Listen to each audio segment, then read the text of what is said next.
ये कहानी एक राज्य के दो राजकुमारों की है, राजकुमार चैन सिंह और राजकुमार जुझार सिंह। दोनों को विरासत में बराबर की संपत्ति मिली, लेकिन दोनों का मिजाज एक दूसरे से बिल्कुल उल्टा था। राजकुमार चैन सिंह का जीवन मंत्र था, आराम ही असली काम है। उसने अपने महल में दुनिया के सबसे मखमली बिस्तर लगवाए थे। वो कहता, जब भगवान ने राजकुमार बनाया है तो पसीना क्यों बहाना। संघर्ष तो आम जनता के लिए है। उसका सबसे बड़ा संघर्ष सुबह बिस्तर से उठकर सोफे तक जाना होता था। दूसरी तरफ था जुझार सिंह। उसे चैन से बैठना पसंद नहीं था। वो हर दिन जंगल जाता, शिकार करता, तलवारबाजी करता और पहाड़ों पर चढ़ता। लोग उसे पागल कहते कि महल में सुख सुविधा छोड़कर पत्थर क्यों तोड़ रहे हो। जुझार कहता, शरीर को जितना कसोगे उतना ही साथ देगा। एक दिन उनके पिता बूढ़े राजा ने दोनों को बुलाया और एक चुनौती दी। उन्होंने कहा, तुम दोनों को राज्य के सबसे ऊंचे पहाड़ की चोटी पर बने विजय मंदिर तक जाना है। जो पहले पहुंचेगा और वहां का ध्वज लेकर आएगा वही अगला राजा बनेगा।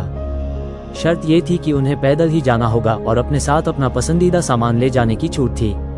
चैन सिंह ने सोचा, रास्ता लंबा है, आराम की कमी नहीं होनी चाहिए।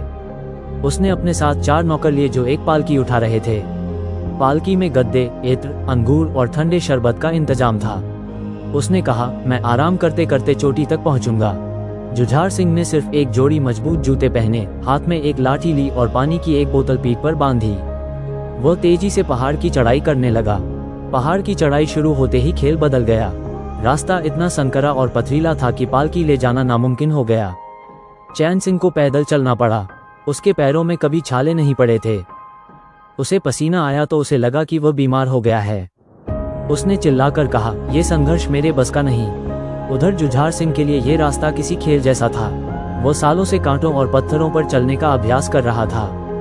उसके पैर पत्थर की तरह मजबूत थे और फेफड़े पहाड़ी हवा के आदी।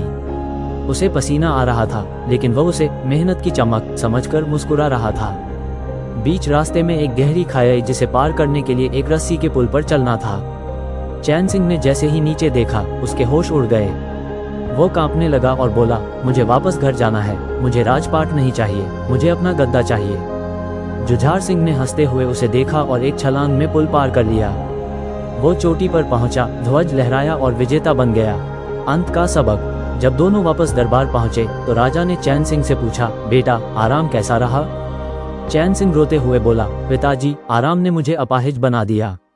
जब सच में जरूरत पड़ी तो मेरा शरीर मेरा साथ ही नहीं दे पाया।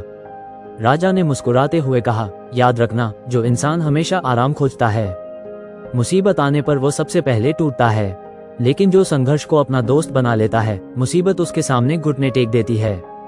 सीख, आराम एक मीठा जहर है जो आपकी काबिलियत को मार देता है, और संघर्ष वह कड़वी दवा है जो आपको फौलाद बना देती है।